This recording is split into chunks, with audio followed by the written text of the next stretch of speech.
फटी चादर और बूढ़ी माँ की कहानी। हम सब लोग जानते हैं कि ठंड के मौसम में अकेले रहना बहुत ही मुश्किल काम होता है। आज की कहानी आप लोगों को बहुत ही अच्छी लगेगी।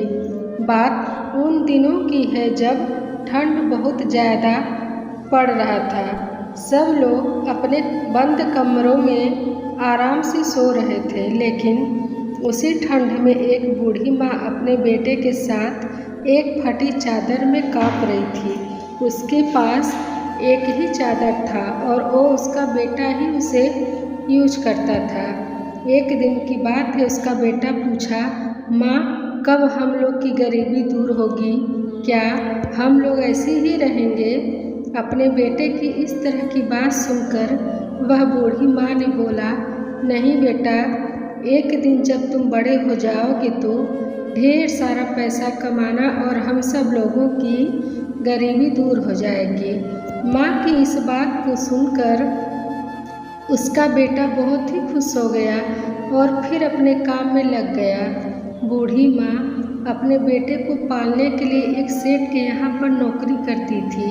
समय बीतता गया और एक दिन उस बूढ़ी माँ ने अपने सेठ से एक चादर मांगा। सेठ बहुत ही अच्छा था, उसने तुरंत एक चादर मंगा कर दे दिया। चादर पाकर बूढ़ी माँ बहुत ही खुश थी और बोली, एक दिन मैं ज़रूर इस चादर की कीमत चुकाऊंगी। कुछ टाइम बाद बूढ़ी माँ का लड़का बड़ा हो गया और उसने काम करना बंद कर दिया। कुछ समय बाद उसी सेठ के यहाँ इसके बेटे की नौकरी लग गई, लेकिन बूढ़ी माँ को पता नहीं था लड़का बहुत अच्छा काम करता था।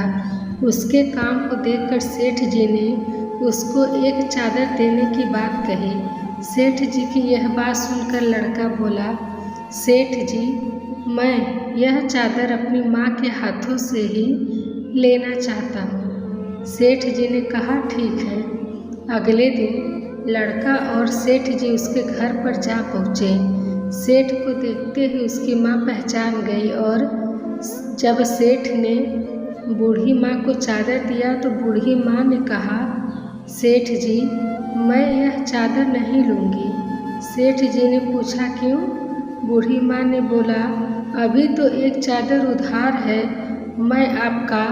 बूढ़ी माँ की यह बात सुनकर सेठ जी को याद आ गया सब कुछ और उन्होंने बोला, वह कर्ज तो आपने बहुत पहले ही उतार दिया था। अपने इस होनहार बेटे को मेरे पास रखकर। सेठ की बात सुनकर बूढ़ी माँ बहुत ही खुश हुई और बोली, आप जैसा मालिक भगवान सबको दें। इस कहानी से हम लोगों को यही सीख मिलता है कि हम लोगों को कभी भी दूसरों के एहसानों को भूलना नहीं चाहिए। अगर कहानी अच्छी लगी हो तो शेयर ज़रूर करें।